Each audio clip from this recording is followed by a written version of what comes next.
తెలంగాణ ముఖ్యమంత్రి వర్యులు శ్రీ రేవంత్ రెడ్డి సార్ గారికి నమస్కారం.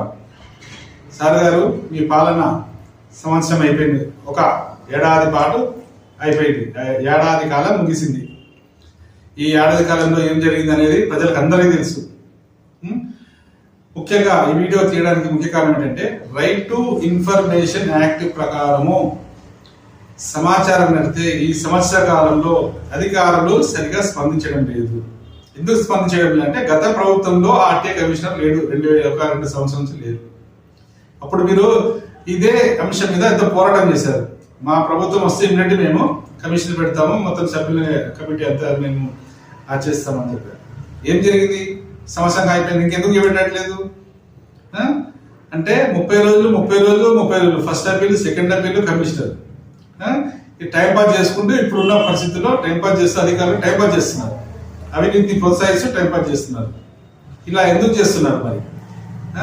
అవినీతి గురించి కొన్ని మీడియా, కొంతమంది జర్నలిస్టులు, కొంతమంది సోషల్ మీడియాలో వాస్తవంతో వేల కోట్ల అవినీతి గురించి చెప్తున్నారు, వాస్తవం చూపిస్తున్నారు.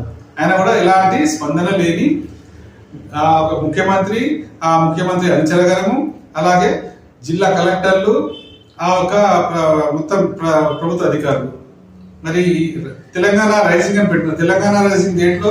అవినీతిలో. మేము చాలా చెప్తున్నాము, తెలంగాణ రైజింగ్ అనేది అవినీతిలో. అసలు ఇంగిత జ్ఞానం లేని అధికారులు అందరూ వాళ్ళ డీపీలు పెట్టుకుంటున్నారు తెలంగాణ రైజింగ్ అని. ఆత్మ విమర్శన చేసుకోవాలి. అసలు చాలా ప్రభుత్వ కార్యాలయాల్లో గేట్ డోర్ల పక్కకు తెలంగాణ రైజింగ్ అని పెట్టినారు. తెలంగాణ రైజింగ్ కరప్షన్లో, అభివృద్ధిలో కాదు, కరప్షన్లో. ఫస్ట్ మీరు రైట్ టు ఇన్ఫర్మేషన్ సంబంధించిన ఒక కమిషన్ కానీ ఏర్పాటు చేయండి. రాజకీయాలకు అతీతంగా నిస్వార్థంగా పనిచేసిన రిటైర్డ్ జడ్జిలో ఇక మన సివిల్ సొసైటీ నుంచి ఒక మంచి పర్సన్ని మీరు ఎంపిక చేయండి. సభ్యులు కూడా అలాగనే ఉండాలి. మళ్ళీ రాజకీయ తృప్తులుగా పనిచేయద్దు. గతంలో ఉన్న వాళ్ళు అట్లా చేశారు, ఏదో కొద్ది మంది మాత్రమే కమిషనర్లు ఆ పదవికి గౌరవం వెన్న తెచ్చారు.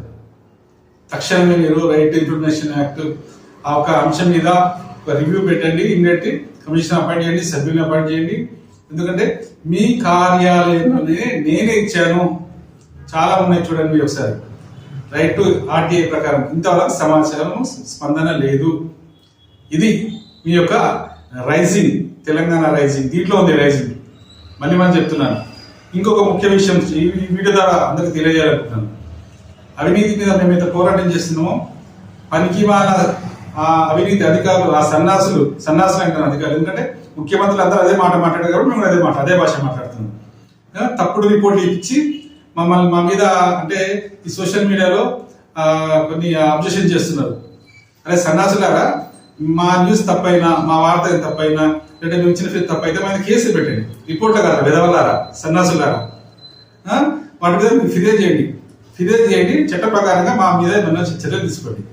తప్పు అవుతుంది. అది కాకుండా రిపోర్ట్ చేసి చాలా మంది వాటి మీద రిపోర్ట్ చేస్తున్నారు. కొన్ని ఉంటాయన్నమాట. అంటే పనికి మన విధవలు, సన్యాసులు, ప్రభుత్వ అధికారులు వాళ్ళు కొంతమందితో చేపిస్తున్నారు. అవినీతి ప్రభుత్వ అధికారులు. ఎందుకంటే ప్రజలకు జవాబుదారీతనంగా పనిచేసే అధికారులు కూడా ఉన్నారు, కొద్దిమంది ఉన్నారు. ఎవరైతే నా మీద పర్టికులర్గా ఈ రిపోర్ట్ చేపిస్తున్నారో, యూట్యూబ్ అయినా, ట్విట్టర్ అయినా, ఇన్స్టాగ్రామ్ అయినా, దాంట్లో ఈ సన్నాసులకు పని పాడలేదు. ఎందుకంటే అవినీతికి అలవాటు పడ్డారు కాబట్టి. నేను చెప్పేది మా ఫిర్యాదులు, మా వారం తప్పైతే చట్టపరంగా చర్య తీసుకోండి.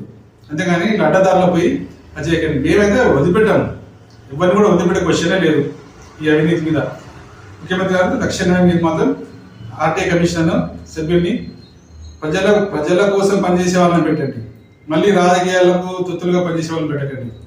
పప్పట్ల కృష్ణమా, ప్రజాసంకల్ప స్టూడెంట్స్.